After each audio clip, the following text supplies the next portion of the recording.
It is 2023, and while there are a plethora of fantastic video game consoles out there, I always find myself going back to some of the classics, and today I want to talk to you about one of my favorite handheld devices of all time, the Nintendo DS. What's going on, everybody? I'm Jay. Welcome to Square Pegs. Today I am giving you 10 DS games that I keep going back to in 2023, and we are starting right... Wait! Before we start, should let you know this is all captured off of an emulator, so if you see some mouse pointers or anything like that, that's what's up.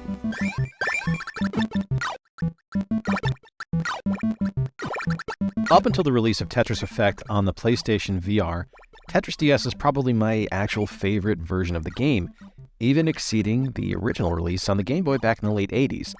And that's because they actually dared to be creative with the way the game was implemented and designed. First and foremost, every single game mode is themed to a different Nintendo property, and there's a ton of modes to choose from. To start with, there's Classic Tetris, where you're dropping blocks and clearing lines. That's represented by Super Mario Bros. Mission mode swaps in changeable goals that appear on the top screen and are themed to The Legend of Zelda. Push mode is my personal favorite. Both players are utilizing the same board, and clearing lines will push things further into your opponent's zone, giving them less time to react. This one's themed after Donkey Kong and has a spectacular soundtrack. Catch mode, themed after Metroid, allows you to control a rotating block that catches other falling pieces.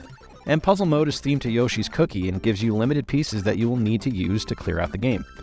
It's one of the best puzzle games on a console that is notorious for fantastic puzzle games. It's a fantastic spin on the classic formula, and it plays brilliantly well to this day, and it's something I go back to all the time.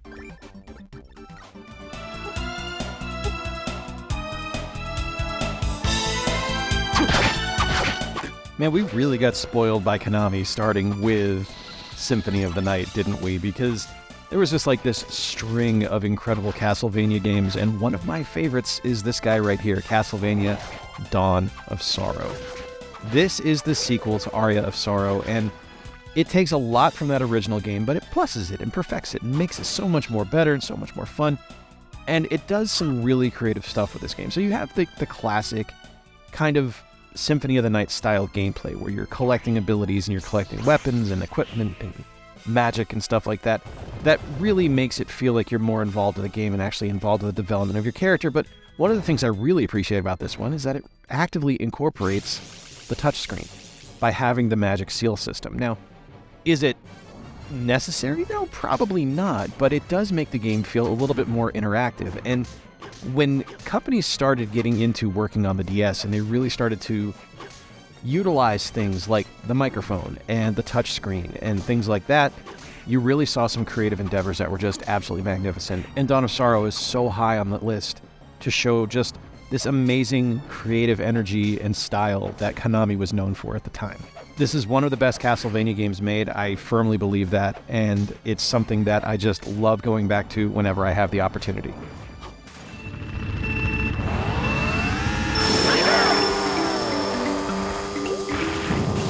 Of course, Mario Kart DS is on this list because it is one of the best Mario Kart experiences ever made. As much as I love Mario Kart 8 Deluxe, I think my favorite memories, outside of probably playing Mario Kart Double Dash with a bunch of friends, was Mario Kart DS. Back at EA, we used to get together and play Mario Kart DS on our breaks. We would pile a bunch of us into the break room, use the Nintendo Wi-Fi connection, and share a game between all of us. And we'd all hop in, we'd all play a bunch of different races on our break time, and just have a wonderful experience playing together. I used to play regularly with my friend Defaz, and this was something that we would get a bunch of our testers together and we'd play, because one of the awesome things about this game is you didn't need to have multiple copies for people to play. You just set up the Nintendo Wi-Fi connection or DS download play, I don't remember what it was called, one of the two. And you would be able to share that game out and play a race, and people would just have to bring their DS and not necessarily need to own the game. And I loved that experience, and it is one of my most favorite memories of working at EA, was being able to just share that camaraderie together with my friends and play Mario Kart. I don't need to talk too much about why this game is great, because, I mean, it's Mario Kart, they're all fantastic, but those memories I have of it are going to be eternally positive for me.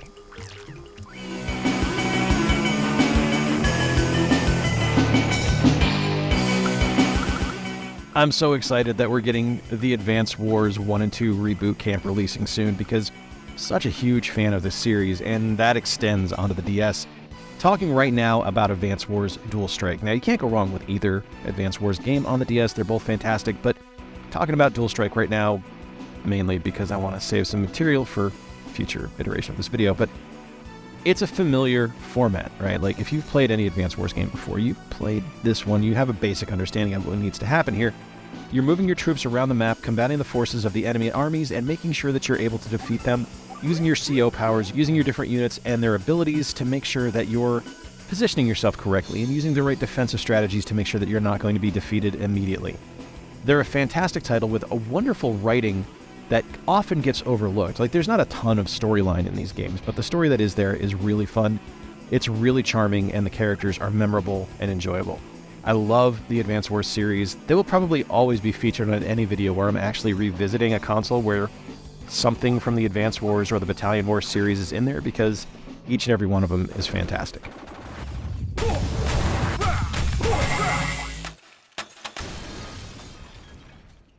Hell yes, I'm talking about Hatsworth again. I don't give a damn. This is one of my favorite games that I ever worked on. I firmly believe that Henry Hatsworth and the Puzzling Adventure is the best DS game that most of you have never heard of unless you've been watching the channel for a while, and you're probably going, oh my god, Jay, stop talking about this game. But let me tell you about it if you do not know Hatsworth.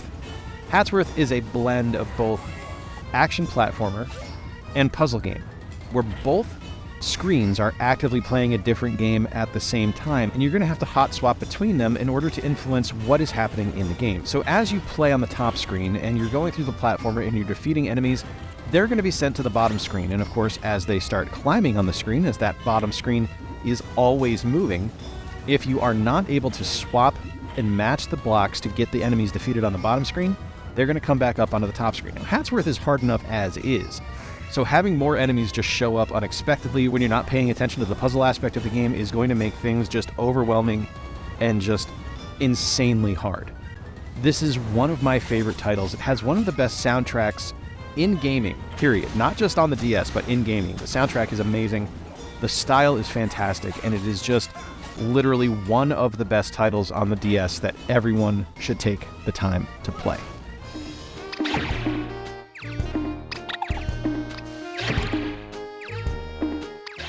There are a few things that I think the DS does better than puzzle games, and Meteos Disney Magic is one of my absolute favorites. First off, kudos to the designers for making this a game that you hold like a book. You actually hold the DS sideways rather than straight up and down, which I think is an underutilized and creative way to play the game. Now, the game itself is magnificent. This is set in, it's a Disney themed one, so you're having a bunch of different Disney cartoons that you're going to be kind of working around. And what you have to do is you just have to launch bricks up into the sky. It seems pretty simple, right? But it's actually kind of difficult. So each level is going to have different aspects that are going to cause certain things to fly farther or certain things to go slower. Each level has a special ability that's going to key in, but you don't want to use it, because if you do, you're going to lose out on bonus points, and you want the bonus points because, I mean, we're all chasing bonus points, let's be honest here. But as you launch things up into the sky, they're not going to just clear out immediately. You're going to have to keep swapping stuff and keep matching stuff as they're kind of falling back down to Earth. And if you do that, then they'll launch out and they'll clear out, and you'll get the clear bonus that you're looking for. It's just a brilliant title. It's kind of hard to explain, but the gameplay is magnificent. And again, what a cool idea to set it sideways. Just a fantastic title and awesome theming with the Disney stuff.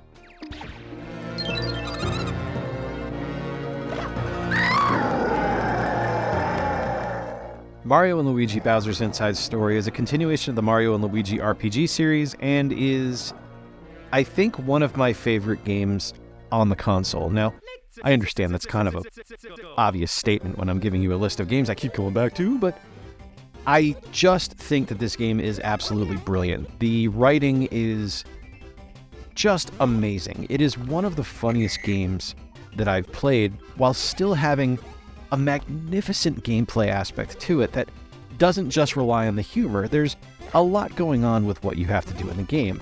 Obviously, it's a Mario & Luigi game, so the timing of the attacks and the turn-based combat is paramount to your success, but not only are you playing as Mario & Luigi in this game, you also get to play as Bowser, and there's a lot of different interactive abilities and different mini-games and things like that, and being able to use Bowser and fight the enemies and inhale them and toss them down onto the bottom screen where Mario and Luigi have to fight them because, I mean, you're crawling around inside of Bowser's body. Gross. It's just brilliant. This is such a fantastic game, and I wish the series hadn't kind of died off because I just adore it. It's one of my favorites, and to see it just kind of quietly go away is sad. I think this would be brilliant on the Switch. I think this whole series should be remastered for the Switch. I would be ecstatic to get a Mario and Luigi collection.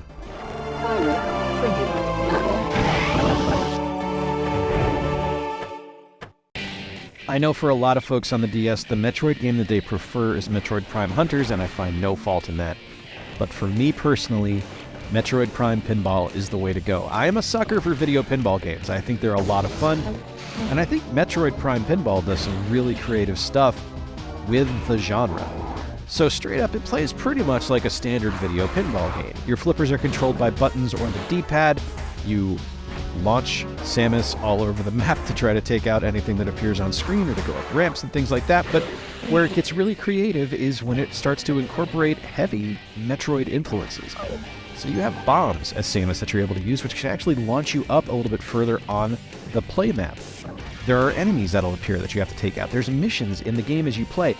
It reminds me a lot of Star Wars Pinball, which I have on the Switch. It's a very creative game on what could be a very simple implementation, but they didn't just take pinball at face value and leave it at pinball. They actually got creative with it and made something pretty magical here. Metroid Prime Pinball is a spectacular title.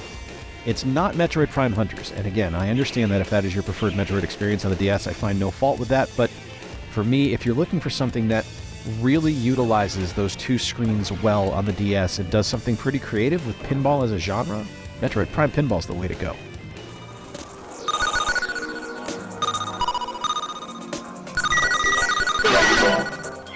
Alright, I want to let you guys in on a secret. One of my favorite type of games is a brick breaker. Now, if you've watched any of my eShop Hidden Gem videos, you know that I try to sneak a brick breaker in every few months just because I think they're awesome. An Arkanoid DS on the DS, shocker, right, based on the name, is one of the finest ever made. So, in Japan, it actually had a paddle controller included with it, which is so cool. And I really want to find one because while it's great to play with a plus control pad, the paddle is the way to go, of course. But let's talk about this game real quick, because Arkanoid DS is just fantastic. This is such a wonderful usage of the DS by having it appear on both screens and having you move back and forth and have the ball come down and the power-ups and things like that. It's wonderful. It's like playing on a vertical arcade machine, and it's just such a lovely, smooth, easy to play and easy to fall into game that is perfect for a handheld experience. One of my favorite titles, and nice little note of trivia about this one, developed by Taito, published by Square Enix. I think that's pretty cool.